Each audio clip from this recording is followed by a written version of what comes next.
হযরত আব্দুল্লাহ রাদিয়াল্লাহু আনহু হতে বর্ণিত আছে যে নবী করিম সাল্লাল্লাহু আলাইহি ওয়াসাল্লাম ইরশাদ করেন, যে ব্যক্তি আগে সালাম দেয় সে অহংকার হতে মুক্ত।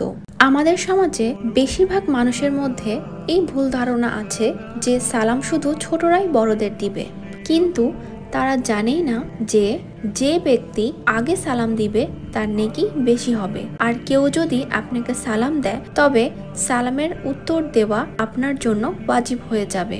সে ব্যক্তি আপনার দুশমনই হোক না কেন, আপনাকে তার সালামের উত্তর দিতে হবে। আর সালামের কিছু আদব আছে, যেমন বাহির থেকে কেউ ঘরে প্রবেশ করলে সে ব্যক্তি ঘরে থাকা মানুষদেরকে সালাম দিবে। আসুন আমরা সবাই মিলে ছোট বড় সবাইকে সালাম দেওয়ার এই অভ্যাসটা নিজেদের মধ্যে গড়ে তুলি।